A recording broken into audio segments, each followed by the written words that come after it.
baka ito na po ang huling press briefing ko tungkol sa topic na ito hanggang may ibang kawani ng gobyerno na magbabanggit ng pangalan ko.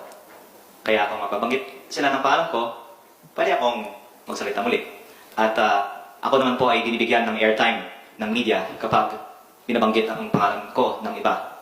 At kahit araw-araw po ako magsisiwalat ng impormasyon mula man sa files ni Yumaong Yusek Cabral o iba pang mga files tungkol sa DPWH na nakakalap ko, ito po ay nagagawa ko naman lang din po dahil araw-araw may mga nagbabanggit ng aking pangalan at kaya ko po ito sinasabi dahil ako po ay humihingi din ng puamanhin ng ating mga kasamahan dito sa Kongreso na naapektuhan sa aking mga sinasabi.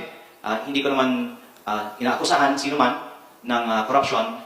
Ako po ay nagsisiwalat lamang ng impormasyon na nakakalap ko. Sinabihan din po ako ng aking ina na huwag nang makipag-away, pero nais ko lang pong linawin na hindi po ako kaaway ng administrasyon at sumasagot na lang din po ako kapag binabanggit ang pangalan ko. Alam po ng media na ang aking ina ay in fact kasama ni PBBM nung siya po ay nag-inaugurate ng Antique Airport nitong Lunes. Kaya inulit-ulit po sa akin, ng aking ina sa akin na huwag pong makipag-away at ang sagot ko naman po sa aking ina, dinedepensahan ko na lang po ang sarili ko kapag binabanggit ang pangalan ko. At maraming salamat po sa media at narito po kayo muli sa pangalawang beses sa isang linggo. I have uploaded the list of projects from the files of Yusek Cabral over the past month, but more of them in the past day because I waited for the DPWH to officially release the list to the public. And after they said on Monday's Blue Ribbon Committee hearing that the computer is undergoing forensic examination, I said that I will upload the list on Facebook unofficially, and no one objected. So now the public can see how the DPWH budget was spent. Ang paglilinaw ko lang po ay dahil hindi po ito nanggagaling sa DPWH, hindi ko naman po sinasabi na ito po ay may probative value o opisyal o pwedeng gamitin sa korte. Kaya ko nga po din sinusuportahan ang mga panawagan na ang DPWH ang maglabas ng impormasyon nito para nga magamit siya sa mga formal na investigasyon. Pero wala naman po sigurong masama na ilabas ang mga impormasyon na ito for the public's information at baka ang mga concerned citizens ay makakatulong din sa mga investigasyon tungkol sa mga di umano'y anomalous projects. The 2025 NEP was divided according to the table that is behind me, which I also presented at the Blue Ribbon Committee hearing on Monday, according to the file of the 2025 NEP from the office of Yusek Cabral. And as you can see, the allocable budget is 401 billion pesos. Alam niyo lang po na ang allocable, ang terminology para sa budget na pwedeng amyandahan ng mga district congressman. Tapos meron din iba pang mga panggagalingan ng mga budgetary allocations ng mga district congressman ayon po sa aking pananaliksik ng mga proyekto na sa mga listahan ng BIP on top at ang OT. Meron pong mga listahan dito na ginagamit para sa additional projects ng mga district congressmen pati na rin po ng mga party list representatives. Meron din po dito para sa senators, 20.5B, at meron din po para sa iba't ibang mga multi-year projects. Kung hindi po ako nagkakamali, ang nakatag dito as SANTI, karamihan po mga Maharlika Highway projects. Hindi ko po lang alam bakit nakapangalan kay SANTI. Meron din po mga N1 Prio at non-allocable. Ang Department of National Defense ay may mga bases under the TCAS project na ini-implementa ng DPWH. Kaya para sa mga nasabing mga proyekto, wala po akong nakikitang anomalya. At ang intriguing lang sa akin, kung meron pong, sabihin po natin, mahigit 500 billion pesos of projects in the DPWH net na may identifiable na mga proponents, which can also be used for further investigations on the links between these proponents and the contractors who were later awarded the projects funded by these budgets. Meron pong almost 200 billion pesos ng mga proyekto na nasa ilalim ng mga tinatawagang tag. Kabilang dito ang BINI 10, F1, OPES SAP, OT2, at SENTI 2025. At tinanong ko po si Secretary Bonoan noong Lunes kung alam po niya ba sino ang nagpapondo ng mga proyekto mula sa mga tags na ito, at sabi niya hindi niya alam. Itong file naman po ay galing sa opisina ni Yumaong Yusek Cabral. At sa aking sariling distrito, meron pong mga proyekto na kabilang sa mga listahan ito na tatalakayin ko din. So hindi lang po ito basta-basta listahan. Ito lang po ay nagbibigay ng impormasyon bakit may mga proyekto na ibinababa sa mga distrito namin bilang mga kongresista na hindi naman po inisyatibo ng kongresista. At nais ko lang malaman ng publiko at malaman para sa sarili kong impormasyon sino ba ang nagpapondo ng mga proyektong ito, dahil siguro naman mahalagang impormasyon ito, lalong-lalo po dahil yung mga nasabi kong mga unidentified tax ay nasa mahigit kumulang 161 billion pesos sa 2025 net. Kasama din na din po doon ang leadership. So that's, I think, on the next slide, if we can go to that.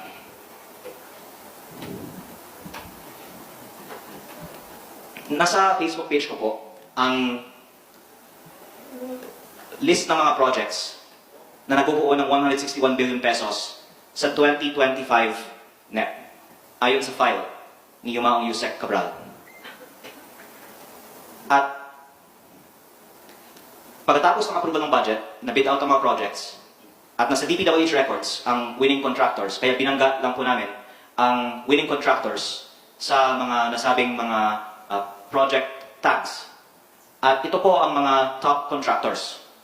Ang number 1 at number 2 ay mga kumpanya na pinag-aari ng pamilya ni Congressman Garjola. Ang karamihan po nito ay nasa SENTI 2025 list. Nabanggit ko na din po noong Nobyembre pa, yung SENTI 20 list na 20 billion pesos of projects na may mukhang pre-ordering or pre-arrangements sa DPWH budget. At sa puntong ito, uulitin ko lang po na hindi lang pagkatapos ng namatay si Yusek Cabral, nabanggit ko na meron akong listahan at files mula sa kanya, dahil dito po sa inyong House Media Center, tinalakay natin ito noong Nobyembre. Nanawagan ako na proteksyonan si Yusek Cabral at ipreserba ang kanyang files, at ikinalulungkot ko po na matapos lang isang buwan, namatay siya at doon inaksyonan ang pag-preserba ng kanyang files. Noong Nobyembre pa ko po sinasabi ito, nanawagan ako na maging siyang state witness or mabigyan ng witness protection para maipaliwanag din niya ang mas malaki pang mga anomalya sa alokasyon ng DPWH budget. At all that time, wala rin pong nagsabi na unauthorized pong kinuha ang files mula nung sinabi ko po ito in public pa sa Nobyembre. But moving on to the list, you can see the rest of the contractors named here. Ayoko pong mag-reach ng conclusions na may anomalya or korupsyon sa mga kontrata nito. But I would like to point out that first, I credit PBBM for opening up the discussion on corruption in the DPWH and exposing his own list of the top 15 flood control contractors in early August 2025, where it was pointed out that there is a high concentration of projects awarded to the top contractors. 20% more or less went to the top 15. The top 15, based on our estimates, and these are imprecise, meron din po kasi mga hindi namin mahanap sa DPWH records na mga proyekto dito, pero sa mga nahanap namin, the top 15 contractors of this 161 billion pesos list of projects got 25% of these projects. At ang lumalabas, mas mataas ang concentration ng mga proyekto na na-award sa mga top contractors, at mas malalaki ang mga average halaga ng mga kontrata ng mga proyekto sa mga nasabing listahan. If we could please go on to the next slide. Kahawig po nito ang mga top contractors ng mga DPWH projects funded by unprogrammed appropriations. Meron din pong files mula sa opisina ni Yusek Cabral na naglalaman ng mga saro ng mga proyekto na pinondohan ng unprogrammed appropriations, pero hindi ko pa ito tinatalakay dahil may iba naman din pong mga didistribute at public documents naman po ang mga listahan ng mga proyekto na pinondohan ng mga unprogrammed appropriations. Ang ibang mga journalists ay pwedeng gumawa din ng pananaliksik tungkol dito. Pero ang ginawa lang po ng aking team ay binangga ang mga proyektong ito sa DPWH records ng mga winning contractors at nakita po namin na ang top 15 contractors mula sa UA, more or less, ay nakakuha ng mahigit 30% ng pondo ng DPWH mula sa UA. So kung mataas ang concentration ng top contractors sa flood control, at dahil over 20% daw ang top 15 doon, mas highly concentrated pa ang mga winning contractors ng mga proyekto na nanggagaling sa UA. At ang ipa-point out ko po kasi ay, of course, as all of you know, ang UA projects ay hindi inaaprubahan ng Kongreso. Ito po ay hindi itemized sa General Appropriations Act kung hindi inaaprubahan ng lump sum. At ang pumipili ng mga UA projects ay ang DPWH. Kaya ako po ay nagpapasalamat sa Senate Blue Ribbon Committee hearing at nabigyan ang publiko ng pagkakataon na mapakinggan si dating DPWH Secretary Manny Bonoan noong Lunes at natanong ko siya paano pinipili ng DPWH ang mga proyekto sa UA at ang kanyang sagot ay ito yung mga hindi napagbigyan sa GAA. That's a very logical response. Pero linawin ko lang din po na ang UA ay 213 billion sa taong 2023 at 2024 para sa DPWH projects. 60 billion sa 2023, 153 billion sa 2024. At ang GAA sa taong 2024 at 2025 ay umabot po sa almost 2 trillion pesos. Kaya ito po ay parang 10% lang ng halaga ng GAA. Pero ang request naman na hindi napagbigyan para makapasok sa GAA ay baka kasing laki din ng GAA o 2 trillion. Ang punto ko lang po ay hindi sapat na sabihin na ang mga pumapasok sa UA ang mga hindi napagbibigyan sa GAA. Dahil among those na hindi napagbibigyan sa GAA, kailangan pang pumili ano ang makakapasok sa UA. Ganon din po sa mga nakakapasok sa additional budget requests ng DPWH tulad ng mga nabanggit kong mga listahan na walang identified na district congressman na proponent. Kaya ang tanong ko po, with all due respect sa DPWH, sino ang pumili na sa daming mga proyekto na hindi napupondohan, itong 213 billion sa UA o itong 161 billion sa NEP na hindi ko ma-identify ay nanggaling sa isang district congressman ay napondohan. Ang unang sagot siguro ay somebody in DPWH. Pero dahil sa laki ng halaga na ito at dahil sa sarili kong distrito, ang mga proyekto na kabilang sa listahan nito ay maanomalya dahil sila po ay mas overpriced pa kaysa sa mga karaniwang proyekto sa GAA, masasabi ko na may mga nakinabang sa mga proyektong ito. At kaya importante na malaman sino ang mga proponents ng mga malalaking halagang proyektong ito para pwedeng investigahan sino ang nakinabang sa mahigit kumulang 400 billion pesos if we just combine the UA plus the 161 billion in the 2025 NEP. If we could please go to the next slide. Bilang halimbawa po ng exercise na ito, tanong kasi ng iba, listahan lang ba ito? Para sa lahat po ng mga turista na pupunta sa ating distrito, dinadaanan niyo po ang Tagaytay-Nasugbu Highway. At meron pong mga 1,200 plus bagong streetlights. Tayo po ay nagpapasalamat sa DPWH dahil ito po ay ang pinakamalaking streetlight project na nakikita ko sa buong NEP. Ito po ay nakakatulong sa lighting ng isang napaka-importanting highway. Ngunit, ang lumalabas na presyo sa mga streetlights na ito ay over 230,000 kada piraso. Mga 4 to 5 times overpriced. Matindi din po ang overpricing sa roads, slow protection at flood control, pero binabanggit ko ito bilang example dahil alam naman po natin lahat na mga 4 to 5 times overpriced ang streetlights na may over 230,000 kada piraso na presyo. Kaya kung may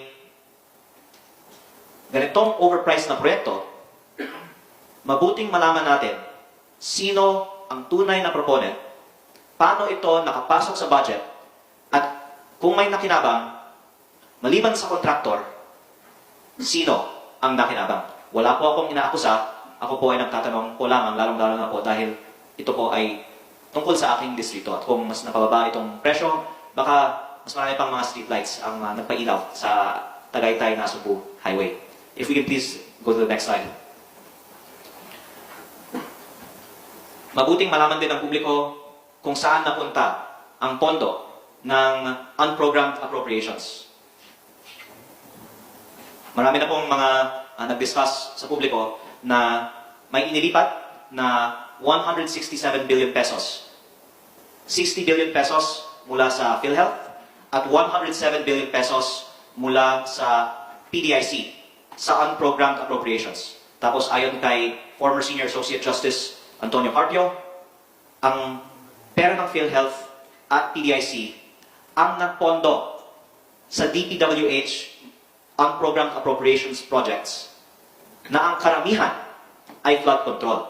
Kaya ayon kay former Senior Associate Justice Antonio Carpio, ang pera ng PhilHealth ay ginamit sa flood control. Pero mga karamihan lang po, mga 60% ng UA-funded DPWH projects ay flood control. Ang iba po ay mga roads at slope protection at ang iba pa ay multi-purpose buildings. At sa aking sariling distrito, meron pong almost 50 million peso project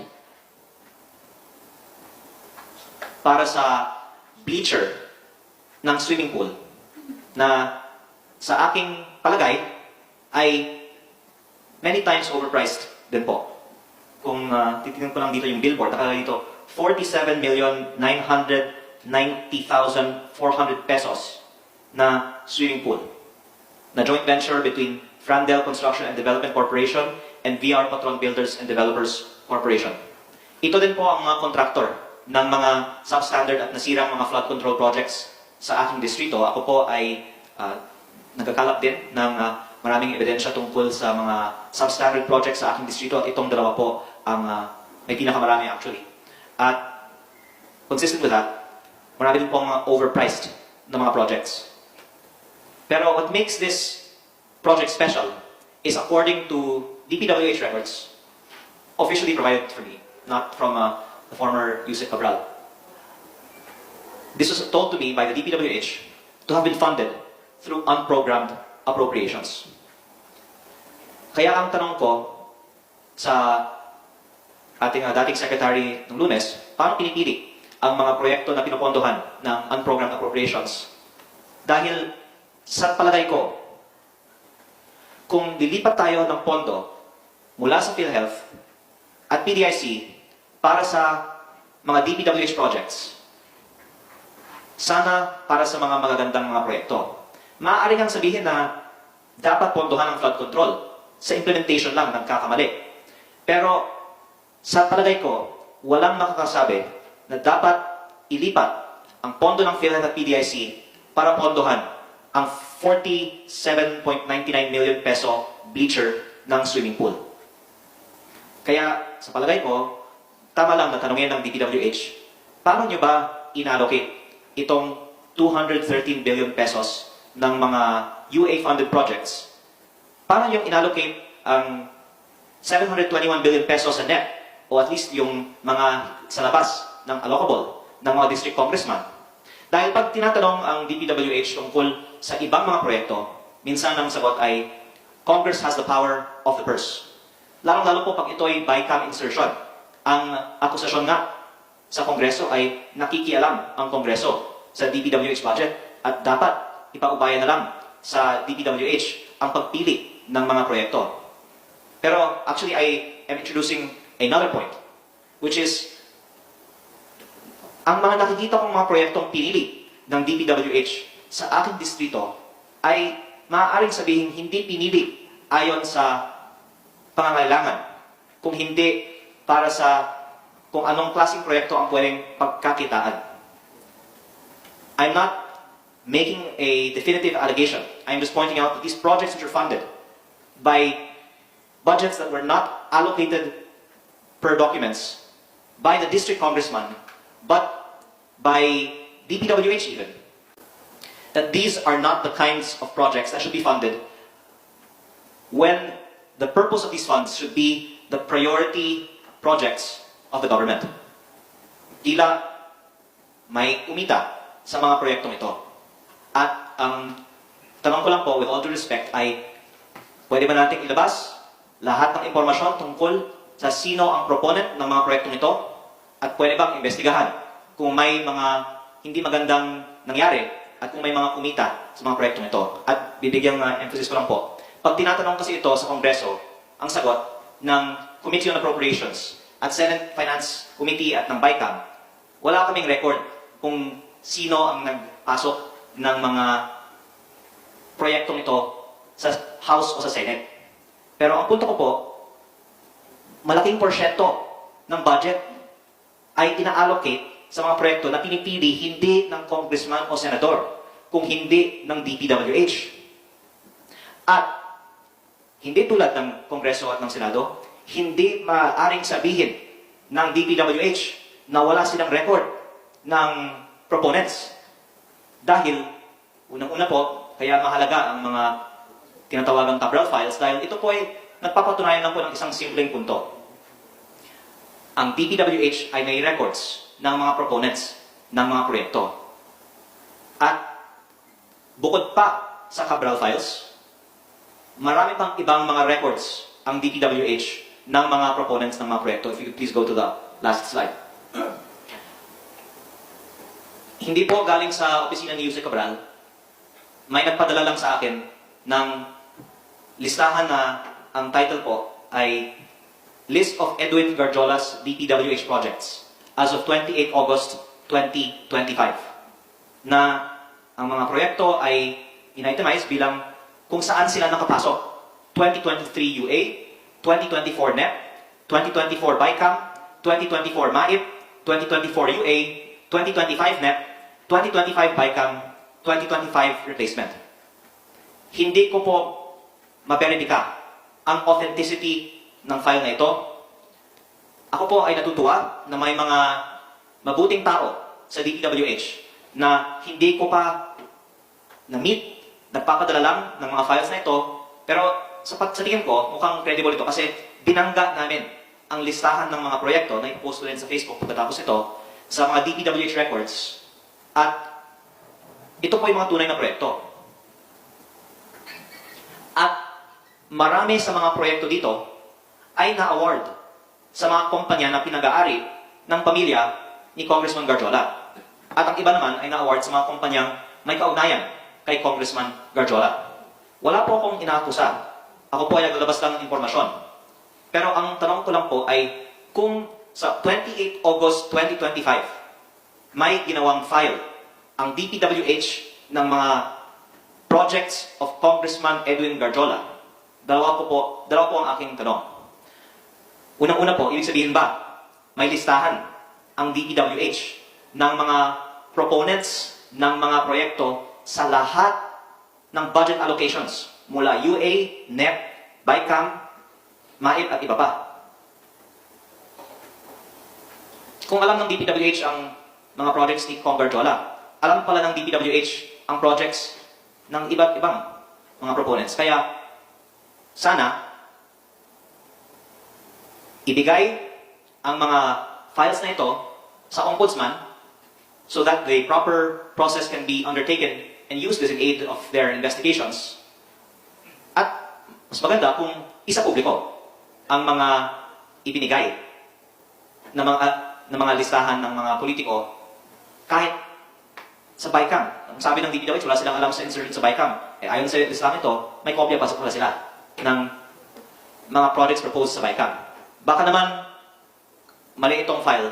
I'm just sharing what was given to me. Pero ang pangalawa kong tanong naman sa DPWH, kung totoong alam naman nila na ang mga projects proposed by a member of the House, ang mismong na award sa mga kumpanya ng kanyang pamilya, August 28, 2025 pa ang file na ito. Bakit hindi pa lumabas itong file sa mga investigations at ginamit para magbuo ng kaso ng mas maaga? At bakit kung sino-sino pang iba ang kinakasuhan sa mga flood control investigations ngayon? Bakit inuna pa ang mga iba na hindi ko naman pong sinasabing inosente? Pero August 28, 2025 ang file na ito. Ang ibig sabihin ng file na to, alam pala nila yung proponent ng proyekto ay may kaugnayan sa kontraktor ng proyekto. At sana matapos ito, ilabas na ng DPWH ang lahat ng kanilang mga files tungkol sa mga proponents ng mga proyekto at pwede rin ipaliwanag ng mga kawani ng DPWH. Paano ba binubuo itong budget? Mula NEP, BICAM at UA, pero patungkol naman sa BICAM, sana ipaliwanag din sa atin sino ba ang nagdedesisyon sa alokasyon ng mga malaking halaga na ibinahagi ko na po. Kasi to end po, ang gusto ko lang pong i-emphasize, sa palagay ko, hindi tama na tumingin lang tayo sa Kongreso sa pag-allocate ng budget. Unang-una, dahil the net is mostly intact when it gets into the GAA. And the files will show na may mga allocable para sa mga district congs, may mga allocations para sa mga iba din, pero meron mga talagang tinawagan ni former Secretary Bonoan na leadership fund na ang nag-allocate ay nasa DPWH. At sana ipaliwanag sa atin ng DPWH kung may mga iba pang mga nagbibigay sa kanila ng instruction para pondohan ang mga lumabas na maanumalyang mga proyekto at lalong-lalo po sa unprogrammed appropriations dahil ito po ay pondo na inilaan ng Kongreso ng lump sum at ang ehekutibo ang pumili ng mga proyektong ito. Sana pwedeng ipaliwanag din ng DPWH paano pinili ang mga proyektong ito dahil kung tunay na maanumalya ang mga proyektong ito at may mga nakinabang sa mga proyektong ito, hindi natin masasabi na sa Kongreso o sa legislatura po lamang ay may anomalya sa alokasyon ng budget sa DPWH. Pati po sa ehekutibo, may mga nagdedesisyon tungkol sa alokasyon ng mga maanumalyang mga proyekto. Wala po akong inaakusa, ako po ay nagtatanong po lamang. At napapasalamat ulit na sa Lunes, yung ipinost ko sa Facebook na summary ng budget per district ay kinumpirma ng DPWH at sana ngayon na may iba pa akong mga inilabas, pwede din po nilang ikumpirma kung totoo po ang mga files na ito. Maraming salamat po.